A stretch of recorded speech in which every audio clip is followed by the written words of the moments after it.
तो आज हमारे पास गौर गोपाल दास की किताब है जीवन के अद्भुत रहस्य। इसके कुछ हिस्सों पर बात करते हैं। एक इंजीनियर जो बाद में साधु बन गए और अब एक लाइफ कोच हैं। काफी दिलचस्प सफर है। बिल्कुल। और ये जो अंश है ना, इनका फोकस ही इस बात पर है कि भाई जीवन में मुश्किलें तो आएंगी ही। जैसे लेखक कहते हैं, मानसून की बारिश की तरह। ये नहीं कि बारिश ना आए, अहम ये कि हम उससे निपटते कैसे हैं। छाता खोलते हैं या भीगते रहते हैं। हाँ, सही कहा। तो आज कोशिश करते हैं इन विचारों से कुछ खास बातें निकालने की, खास तौर पर उन लोगों के लिए जो शायद बाहर से तो कामयाब दिखते हैं पर अंदर से कहीं फंसा हुआ महसूस करते हैं। जैसे किताब में हरि का किरदार है, तो हरि की कहानी और गौर गोपाल दास के नजरिए से इसे समझने की कोशिश करें। हाँ बिल्कुल, चलिए शुरू करते हैं। हरि की कहानी में वो एक मोड़ आता है, बड़ा ही सोचने वाला। वो अपनी नई महंगी लेक्सिस में बैठा है, मुंबई का ट्रैफिक, और एकदम से टूट जाता है। सोचता है कि इस महंगी गाड़ी में फंसे होने का क्या मतलब, अगर चल ही नहीं सकती। ये जो बाहरी सक्सेस है और अंदर का खालीपन, उसका सीधा टकराव दिखता है। बिल्कुल, और ये बहुत बहुत आम है आजकल। स्रोत यही कहते हैं कि देखो, ऐसी स्थितियां तो जीवन का हिस्सा हैं। फंसना, अटकना, असली शक्ति कहाँ है? वो है हमारी प्रतिक्रिया चुनने में। हमारी मर्जी है कि हम कैसे रिएक्ट करें। अच्छा। हाँ, जैसे हरि उस जाम में गुस्सा हो सकता था या कुछ और सोच सकता था। ये एक तरह से सिस्टम की तरह है। इनपुट आया, ट्रैफिक जाम, आउटपुट क्या होगा? आपकी प्रतिक्रिया। ये बीच में आपका चुनाव तय करता है। तो सवाल यही है कि जब फंसा हुआ महसूस हो तो सोच कैसे बदलें। इसी से जुड़ा गौर गोपाल दास अपना एक अनुभव बताते हैं। जब वो अपने गुरु राधानाथ स्वामी के पास गए थे, शिकायतों की पूरी लिस्ट लेकर। हाँ, मैंने पढ़ा है वो। तो स्वामी जी ने उन्हें डांटा नहीं, बल्कि उनका ध्यान उन अच्छी चीजों पर दिलाया जो आश्रम में हो रही थी। मतलब पर्सपेक्टिव बदलने को कहा। बिल्कुल। और ये सिर्फ पॉजिटिव सोचो सब ठीक हो जाएगा वाली बात नहीं है। ये थोड़ी गहरी बात है। ये है कि मुश्किल को देखो, मानो कि वो है, पर फिर उससे हटकर जानबूझकर अच्छी चीजों पर ध्यान दो। यहीं पर वो कृतज्ञता मतलब शुक्रगुजार होने वाली बात आती है। प्रॉब्लम को देखो पर उसी में डूब मत जाओ। हाँ, वो किताब में एक मजेदार किस्सा भी है, डेंटल फ्लॉस वाला। जब वो दांत साफ कर रहे थे और एक बीज फंस गया। झुंझलाहट हुई। हाँ, और उस छोटी सी परेशानी से उन्हें एक बड़ा सबक मिला, शुक्रगुजारी का, कि उन छोटी छोटी चीजों की कदर करो जिन्हें हम बिल्कुल फॉर ग्रांटेड ले लेते हैं, रोजमर्रा की चीजें। जैसे वो कहावत है ना, अपनी नेमतें गिनो। सही कहा। और ये कृतज्ञता हमें कहीं ना कहीं ठहराव देती है।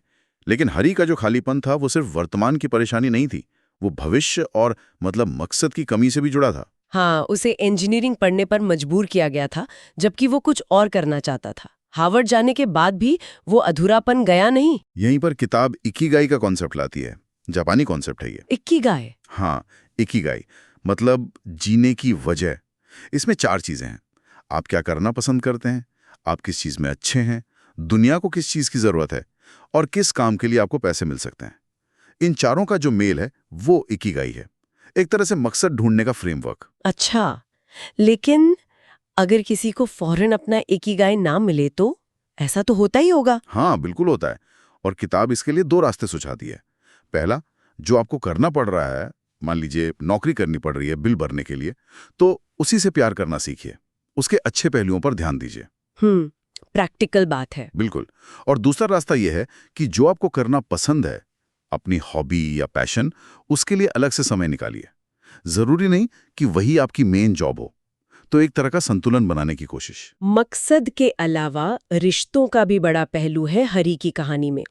उसके और उसकी पत्नी ललिता के बीच तनाव इतना बढ़ जाता है कि बात तलाक तक पहुंच जाती है। हाँ, ये माफी की जरूरत को दिखाता है, और ये भी कि माफ करना कितना मुश्किल हो सकता है। माफी, हाँ, ये बहुत कॉम्प्लेक्स चीज है, आसान नहीं होती। स्रोत कुछ सिद्धांत देते हैं, जैसे सिचुएशंस से ऊपर उठ के देखो, दूसरे इंसान की तकलीफ को समझने की कोशिश करो, सहानुभूति रखो, इंसान को उसके एक्शन से अलग करके देखो, और किसी बड़े मकसद के लिए माफ करो, जैसे रिश्ते को बचाने के लिए। गौर गोपाल दास अपना वो काठमांडू वाला अनुभव भी बताते हैं ना, जब एक सीनियर भिक्षु ने उन्हें सबके सामने डांट दिया था। हाँ बिल्कुल। उन्हें बहुत अपमान महसूस हुआ, लेकिन वो माफ कर पाए। क्यों?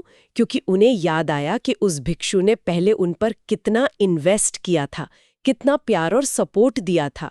ये निकालने से पहले निवेश वाली बात रिश्तों में बहुत मायने रखती है। सही बात है। और शायद इसमें वो साधु वाला दृष्टिकोण भी मदद करता है, थोड़ा डिटैच होकर बड़ी पिक्चर देखकर माफ कर पाना। और फिर कहानी का अंत आते आते हम लता खरे जैसी प्रेरणादायक किरदारों से मिलते हैं। वो महिला जो अपने पति के इलाज के लिए पैसे जुटाने नंगे पैर मैराथन दौड़ी। हाँ, वो वाकई कमाल की कहानी है। और ये उस ऑक्सीजन मास्क वाले सिद्धांत से जुड़ती है जो हवाई जहाज में बताते हैं। अच्छा, कैसे? कि भाई दूसरों की मदद करने से पहले अपना मास्क खुद पहनो। मतलब दूसरों की सेवा करने के लिए पहले खुद का ध्यान रखना जरूरी है। लेकिन गौर गोपाल दास के नजरिए में सेवा सिर्फ एक जिम्मेदारी नहीं है, वो गहरी संतुष्टि पाने का और हाँ, अपना इकिगाई पाने का भी एक जरिया हो सकती है। तो हरी की कहानी से गुजरते हुए हमने देखा कि वो जो फंसा हुआ महसूस करने वाली बात है, वो अक्सर अंदर की कई चीजों से जुड़ी होती है।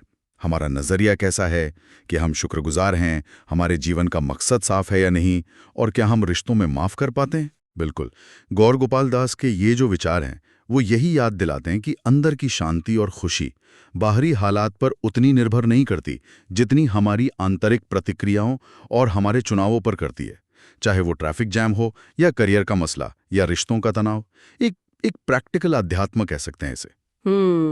तो सुनने वालों के लिए एक आखिरी सवाल छोड़ जाते हैं सोचने को। हाँ बिल्कुल। सोचिए कि जब जीवन में ऐसी चुनौतियां आएं या अधूरापन महसूस हो या रिश्तों में तनाव हो, तो ये जो सिद्धांत है इकिगाई, कृतज्ञता, माफी, इन्हें हम अपने रोजमर्रा की जिंदगी में छोटे छोटे तरीकों से कैसे ला सकते हैं? क्या आज ही कोई एक छोटा सा कदम उठाना मुमकिन है?